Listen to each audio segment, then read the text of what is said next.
Story recapped here. Today I'm going to explain a science fiction psychological thriller film called 10 Cloverfield Lane. Spoilers ahead. Watch out and take care. In New Orleans, a fashion designer named Michelle frantically packs a suitcase. She heads out, leaving her keys and a diamond ring behind. She drives out of the city, plagued with troubles in her mind. While filling up her car at a gas station that evening, Michelle sees a suspicious truck parked behind her car. She ignores it and continues her journey. Back on the road, she receives a call from Ben, her ex-fiancé. Ben begs for her to come back, but Michelle refuses to speak. The couple had a fight which caused Michelle to leave abruptly. Tired of his pleading, Michelle ends the call and turns the radio on. The news reports a power surge that caused a widespread blackout in the city. Ben calls her again, but something crashes onto her car before she can answer, causing it to flip off the road. Michelle wakes up in a nondescript concrete room, seeing her leg injured and chained to the wall. The power hums, waning in and out. Michelle tries to pry the shackles off, but it's no use. Michelle weeps, confused and terrified. Not wanting to be a victim, she grabs the fourth pole and uses it to grab her phone from the opposite corner of the room. She's successful only to find her phone has no service. Heavy footsteps sound from the other side of the wall. Michelle covers herself with a blanket, awaiting her captor. A large man enters, carrying a plate of food and a gun on his belt. Michelle begs for her life, but the man doesn't acknowledge her. Instead, he fixes her for bag. The man, Howard, claims that he simply intends to keep her alive. He gives her a set of crutches, telling her to practice walking with them. Michelle bluffs, telling him that her fiancé will call the cops. Howard confidently tells her that no one is looking for her before tossing her the key to the chains. As soon as he's out, Michelle frees herself and puts on clothes. She tries to open the door, but it's locked. Determined to escape, she uses the key to file a sharp end on her crutch. She opens the vent in her room and lights her shirt on fire, producing enough smoke to trigger the fire alarm and force Howard to return. Ready to fight, she waits by the door and ambushes him. But Howard grabs her and injects a sedative on her arm. Michelle wakes up in the same room, food waiting for her. Howard admires her spunk but says that she should be thankful that he found her. Michelle begs for her freedom again, but Howard tells her there's nowhere else to go. Howard recounts saving her from the car crash. He explains that a potential nuclear attack happened, but they're safe in his bunker. Hoping to get on his good side, Michelle thanks him but suggests that she needs a hospital. This frustrates Howard, claiming that the air outside is contaminated, and it could be a few years before it's safe to go out. Michelle wants to call her family, but Howard is sure that everyone outside is dead. A noise from outside informs Michelle that there's someone else with them in the bunker. Howard locks her in the room again before dealing with the other person. Hours later, Michelle wakes up to find the door is finally open. She walks out and sees a hallway full of supplies. There, she meets the other resident, Emmett, whose arm is injured. Michelle brings up trying to escape with him, but Emmett is also convinced that the air outside is contaminated. Howard finds them, telling Michelle that the sound earlier was Emmett knocking down a week's worth of food. Howard gives them a tour of the common area stocked with DVDs, books, and other entertainment media. Howard lays down some rules, including the no-touch rule. He shows Michelle his private room, where the only bathroom in the bunker is, asking her to take a shower. Despite Michelle's insistence on privacy, Howard decides to keep watch by the door, as he doesn't trust her yet. While preparing a meal, Howard mentions Megan but only says that she's not with them any longer. When the power fluctuates, Michelle suggests that it's caused by a car above them. Howard insists that there is no one above them. Seeing that Michelle still doubts him, he takes her to the exit with a window to the outside world. There, Michelle sees his decaying pigs, whom Howard claims have died due to the poisoned air. Michelle turns her eyes across the field, seeing Howard's truck. Her mind plays the moments before the crash, sure that this was the same truck that ran her off the road. Michelle's suspicions towards Howard grow. Emmett gives Michelle information about Howard. Howard worked on satellites for the military before moving to the farm, where Emmett helped Howard build the bunker. Michelle shares her theory that Howard purposefully crashed her car to kidnap her, but Emmett doesn't believe this. The day he came into the bunker, Emmett saw the explosion. Knowing that Howard's theories about the apocalypse were coming true, Emmett fought his way into the bunker to survive, injuring his arm in the process. Michelle insists that she heard a car above the bunker earlier, but Howard interrupts her and invites them to dinner. Michelle is uneasy at the dining table, wondering if Howard heard what she said. Emmett tries to start a casual conversation with the other two. This helps Michelle lighten up, much to Howard's frustration. Emmett's jovial mood angers Howard, but he pushes this down, simply telling Emmett that he'd rather eat in peace. Watching how Howard is easily annoyed, Michelle formulates an idea. She focuses her attention on Emmett, seemingly flirting with him. Howard is visibly jealous and enraged. When he sees Michelle touch Emmett's hand, he slams the table and corners Michelle, accusing her of insulting him. Emmett tries to calm him down but is also afraid of him. After they're seated down, Michelle hides keys in her hands under the table, having taken them from Howard. The sound of a car overhead catches all of their attention. Seeing an opportunity, Michelle grabs a bottle and slams it across Howard's face. She climbs up the table and to the bunker's exit. Her hands shake as she unlocks the door. Howard clambers up the steps, barely reaching her before she opens the first door and closing it behind her. She starts opening the second door but spots a car in front. Hope fills Michelle. She starts calling for help while still struggling with the locks on the door. Suddenly, a woman covered with lesions crashes against the door, begging Michelle to let her in. Howard orders Michelle not to let her in. Finally realizing that Howard may be telling the truth, Michelle stops unlocking the door and asks Howard if they can help the woman. The woman starts banging her head on the door. The frightened Michelle backs away. After the event, Michelle is kept in the concrete room again. Howard confesses that he crashed her car, but it was an accident. He knew the attack was coming after hearing the news. He drove in a panic to get back to his bunker, and it caused him to crash her car. He offers her a set of Megan's old clothes to clean up. After showering, Howard tells her that the woman outside was a neighbor, Leslie, who could have heard about his bunker. He then has Michelle stitch up the wound she caused on his face.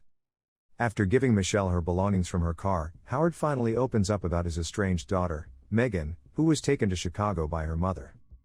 Later, Emmett tells Michelle how he competed in track competitions, which got him accepted to Louisiana Tech University. But he got scared about failing and didn't go. This prompts Michelle to share how she was always protected by her brother when their father got mad. But when she had a chance to help another girl with an enraged father, Michelle still got scared and ran. She regrets her actions, but Emmett promises her that their lives can still mean something since they're still alive. Over the next few days, the trio adjusted to life underground, enjoying each other's camaraderie. One day, the bunker shakes, and they hear helicopters flying overhead as the power flickers. Howard figures that even if it's the military, it might be the enemy sweeping the ground for survivors. An alarm sounds. Their air filtration system is blocked. Michelle is assigned to climb into the vents and restart the air filtration system. Inside the cramped space, Michelle struggles but eventually reaches the mechanical room. She restarts the system as Howard instructed and is relieved to hear it running again. Then, she sees a ladder leading up to a hatch to the outside. On the window, she finds scratches that spell help. At the bottom of the ladder, Michelle picks up a familiar-looking earring. While they're alone, Michelle shows Emmett the earrings that look like they had blood on them. Then she shows Megan's photo wearing the same earring. But Emmett recognizes the girl in the photo as Brittany, who went to high school with his sister and went missing 2 years ago. Michelle tells him about the word help scratched from the inside of the room. Another photo slips out of Howard's book, one of Brittany and Howard sitting together. Brittany's shirt is the same one that Michelle is wearing. Emmett plots to take Howard captive and get him to confess what he did to Brittany. Michelle questions who Howard can confess to, as there's nobody else but them. Howard interrupts them and tells Michelle to shower. While preparing her shower, Michelle stares at the shower curtain, formulating a plan. She shows Emmett a drawing she did on a magazine, convincing him to follow along. Later that night, Emmett grabs a pair of scissors from the kitchen. Then, he convinces Howard that Michelle may have contaminated his bathroom when she took a shower after fixing the air filtration system. As a precaution, Howard disposes of the shower curtain, but Michelle secretly retrieves it. Using various materials in the bunker, Michelle makes a hazmat suit so that one of them could go outside and look for help. While playing a board game, Emmett becomes flustered, making Howard suspicious. Later that day, Michelle continues to work on the hazmat suit when Howard arrives, barely giving her time to hide everything. Michelle, Howard, and Emmett transfer a barrel from the kitchen to Howard's room. Howard explains that the acid inside can dissolve most biological material, including humans. Howard starts interrogating them about his tools, threatening to dissolve them into the acid. Hoping to calm him down, Emmett lies that he took the tools to make a weapon, and Michelle had nothing to do with it. He tells Howard that he wanted Michelle to respect him the way she respects Howard. He apologizes, and Howard accepts it, then shoots Emmett in the face. Michelle cowers in fear, with Howard holding her, telling her that Emmett would have hurt her. He asks her to go to her room while he disposes of Emmett's body. Alone, Michelle mourns for Emmett, looking at the ID from his wallet. Howard walks in, and she sees that he had cleaned up and shaved. He leaves her a bowl of ice cream. Michelle finds the bus ticket that Emmett was supposed to use to go to the university. Not wanting Emmett to have died in vain, Michelle decides to go through with the plan alone. She continues making the hazmat suit before Howard calls her for dinner. She hides the makeshift gas mask in the vent just before Howard walks in. But a screw on the vent falls. He checks on it and asks her why it's loose. Then, he spots a part of the suit under her mattress. Furious, he drags her off the mattress and reveals the suit underneath. Michelle locks the door with Howard still inside. She searches Howard's room and takes a chemical coolant. Howard stops her, but she kicks the barrel of acid towards him, causing him to tumble down, gurgling in pain. Michelle climbs over him and escapes. The acid causes a fire in the living room, setting off the alarm. Michelle gathers the hazmat suit and mask from her room. Howard staggers towards her, his body half burnt.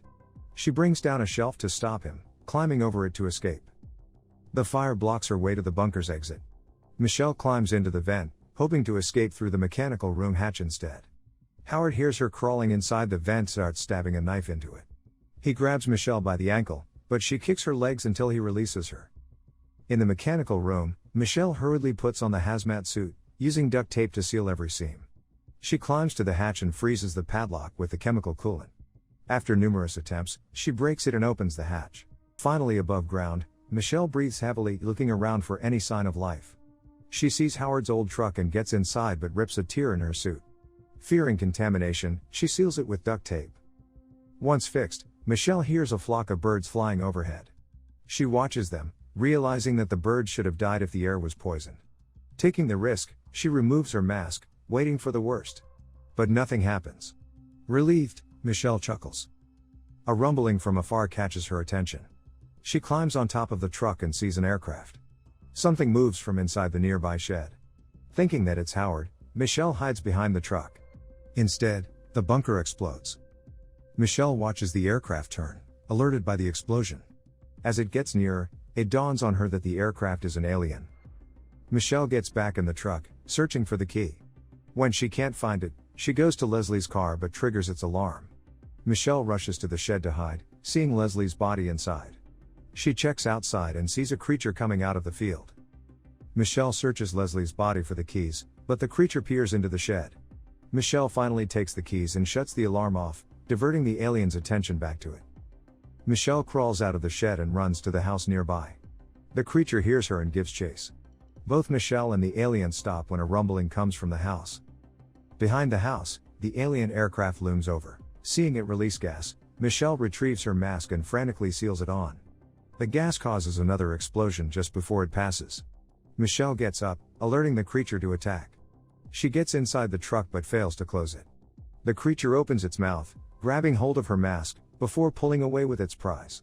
Michelle closes the truck, but the truck is pulled into the air by the alien aircraft.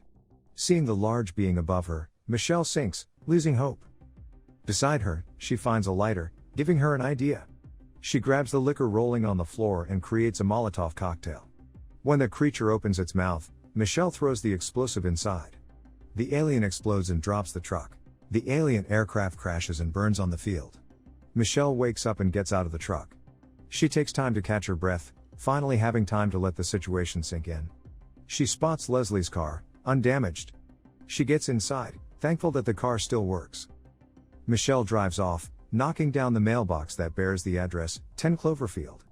The car radio picks up a transmission. The broadcast directs survivors to go to Baton Rouge. It also requests help from people with medical and combat experience, asking them to help survivors in Houston. Michelle finds herself at the crossroads between Baton Rouge and Houston, thinking of which path she'll take. She heads to Houston to help the survivors fight. Subscribe to watch more videos like this. Turn on notifications. And leave a like, it really helps the channel out. Thank you for watching.